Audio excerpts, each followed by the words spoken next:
What's up with my people? You feel me? You back tuned in with the One Step Ahead podcast. You feel me with Miles Mobile. You dig? So today I just want to talk to y'all about just my experience being an empath, being highly sensitive, in my journey, kind of what I've gone through, what I'm going through, and what it looks like for me. Um, so I'm trying to figure out where I want to start at because there's so many different factors and different things that play a part in my sensitivity. With everything, like on the last video, I talked about me being born premature and everything like that. That plays a big part as far as my sensitivity with the amount of pain I had to go through with the amputation and everything like that. Um, that's just one part of it.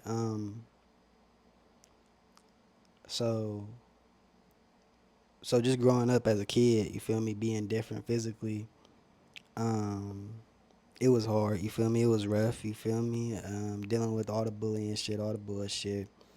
And I used to always think it was my fault and it was me and all of this type of shit. And I had to understand that the thoughts and the feelings that I'm feeling is not of me. It's of other people and how they feel about me. And I didn't get this understanding until now, 25 years old. And imagine all the shit I have to deal with people and just dealing with people. And I understand now that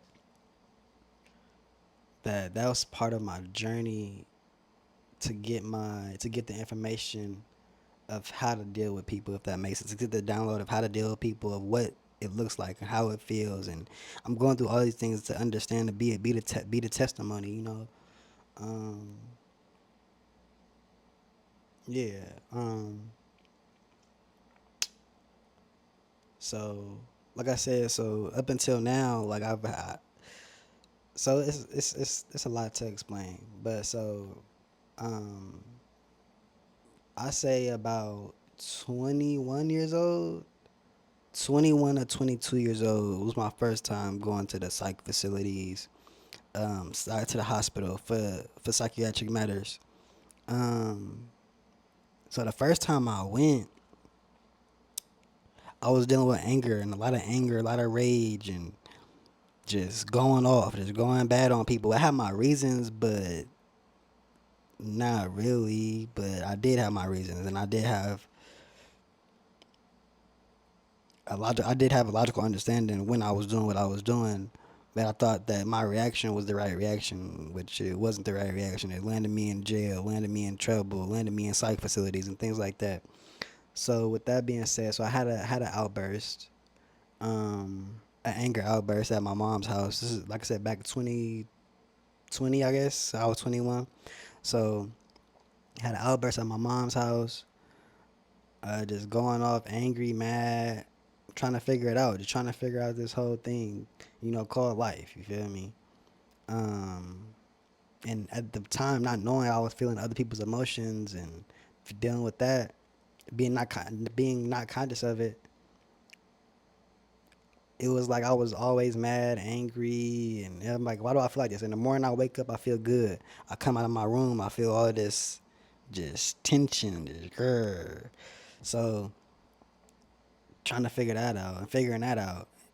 Um, the funny part is I've always been into supernatural shit, superpower sci-fi, superpower movies and things like that because it always interested me. Um, it always interested me. Like I always been into like psychic type of stuff and seeing the future and things like that. And I always knew deep within like it's real. It's a real thing. It's not nothing fake. Like these things are possible with the understanding of yourself. It starts with you. Everything starts with you. It starts within. Within. Everything. Nothing external. Nothing external adds value to who you are as a person. Um, I know I'm kind of going everywhere. I just kind of want to just getting it out. You feel me?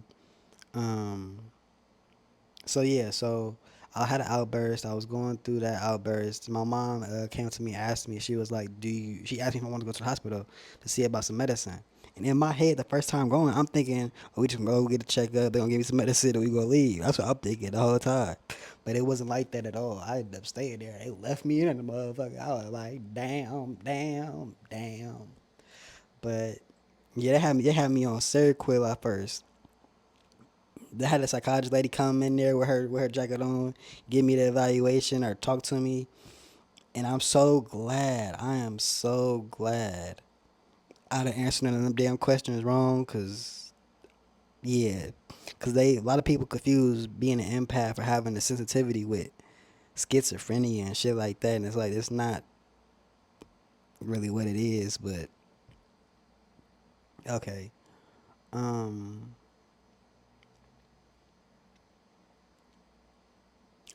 so she can't give me the evaluation. Gave me the Seroquel. Um, and Seroquel had me just laughing on some goofy shit, just laughing hella much, just the whole time. So I'm like, I didn't like that feeling.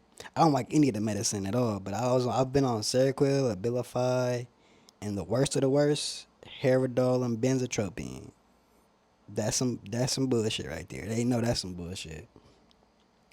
But so after that, I was in the hospital for maybe how long was I in the hospital for in that room for maybe like 2 3 days. And if I remember correctly, they moved me to another floor, to the psych floor, I believe. Yeah. I was moved to the psych floor at that point. And being there, walking in that door for the first time, it was a nerve wracking experience because I'm not knowing what to expect with these people, how they gonna be acting, how they gonna be doing what they do. Um, it ended up being a good experience. I met some cool people. I wish I would still stay connected with them, but they live so far from where I was stationed at the time in the Bay Area, and it was really no sense to keep in contact with them. But it was a girl I met. I want to get back in contact with her. I don't even want to. I want to get back in contact with her. Her name was I met. She was the first person I met there. Her name was Amber. Um, yeah, her name was Amber. But for sure, she was cool. She was dope. She was dope, man. But um, yeah, I'm just telling my story, trying to get it out there, and just have build my team, build my people, build my foundation. Um, but yeah, so that first time going, I was in the hospital part, in the psych mental part, for about a week, I believe. About maybe 2 weeks. It could have been 2 weeks, but I was in the mental part for about 2 weeks. I didn't like it. Just taking the medicine like felt forced, and it was forced. It was pushed on me and just having me feel funny and all this type of weird shit. I hated it so much. It was just a terrible. Medicine wise, it was terrible. Like I hated it. Like it was just something I didn't the medicine was something I didn't want to deal with at all. So yeah. Um. So after, so during the hospital time, I'm sorry, during the psychiatric floor, during that time, I was just, it was a guy in there and he was like tripping, like super mean mugging. He's super hard, a super tough white boy, like with some creations on. I'm like, and I'm like, I'm still in my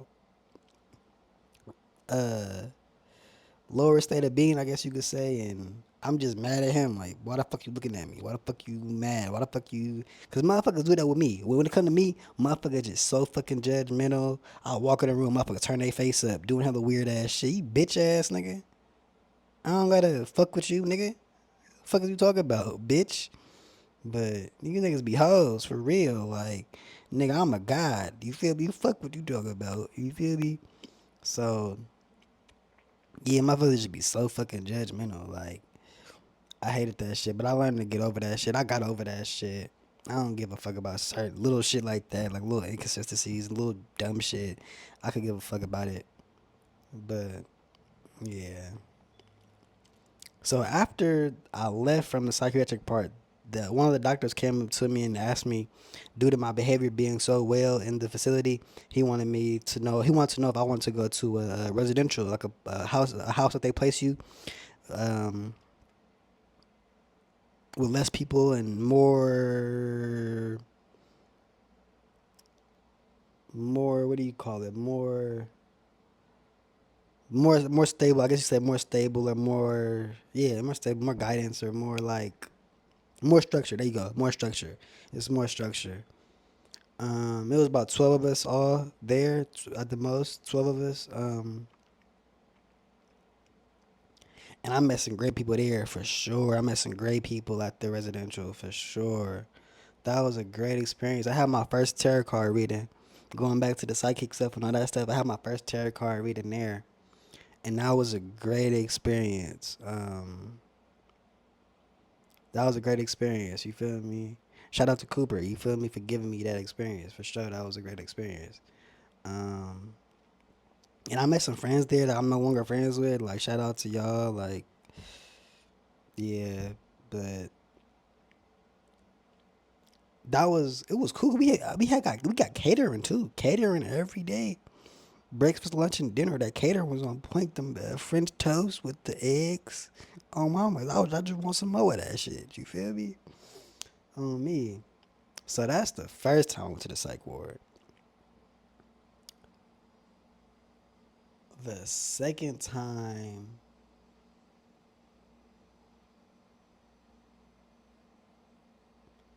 I'm trying to remember. Did I? No, I didn't go to the psych ward in Atlanta. So the second time I went, it was just recently too. I don't know. Oh, so the second time I went to the psych ward, this is where I have my awakening. Like I said, I've always been into psychic stuff, empathic stuff, and looking up, going into the rabbit hole of the psychic phenomenon or empathic way of living life, lifestyle. Um, so I had my awakening, and with the awakening, with the ego death experience, at the moment, I knew what it was. I knew what I was feeling, but it was at the time it was overwhelming, and it was something I didn't know. Yeah, I didn't know how to deal with it. Like back, I didn't know how to deal with it. And I was trying to deal with it and work on it, and just it was a lot going. It was like fireworks going off in my head. It was like a lot going on at one time. So trying to figure it out and cope with it. Um, I had the shakes. I was shaking, and I was going to my mom telling her certain shit, and she's like, "What are you talking about? It's it's deep. It's deep shit. It be real deep. It's real deep. It's real deep for sure." But I'm telling her certain shit, like just talking to her about certain shit that she's not understanding, and I'm just coming to her randomly. So it's like, "What are you talking about? What do you mean?" Like, but yeah, yeah. So with that, we be talking to my mom about certain stuff, and just trying to get her to understand what I was feeling. She asked me again because this is I understand that it's just the best way for her to handle the situation. That's the best way she knows how to deal with the situation. But she asked me again to go to the hospital, and me thinking that it was gonna actually help, fucked myself off and went to the hospital again. And they gave me the worst medicine they could have gave me, the harshest medicine they could have gave me. The Haridol and benzotropine, the worst shit. I should have never been on that bullshit.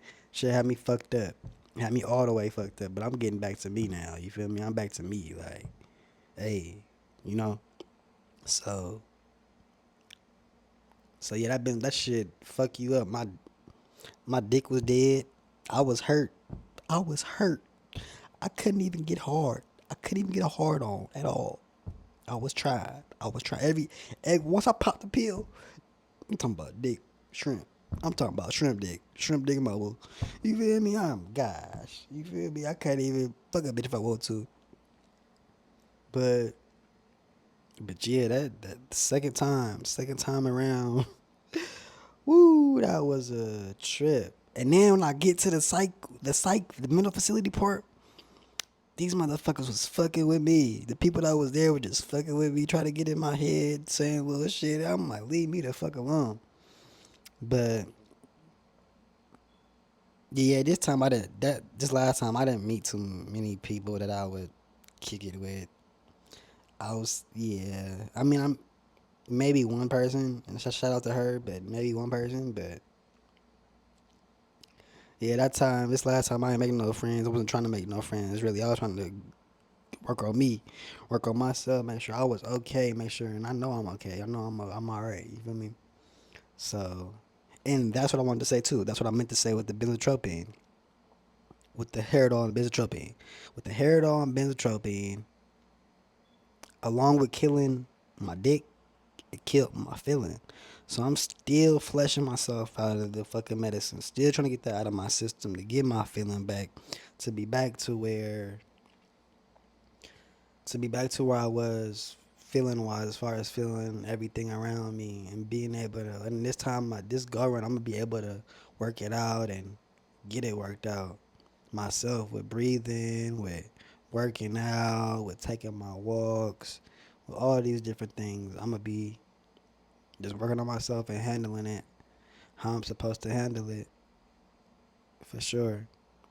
But yeah, y'all, it was good talking with y'all. You feel me? It's the mobile nigga. You feel me? Miles Mobile. You now tuned in with the One Step Ahead podcast, and we out. You did.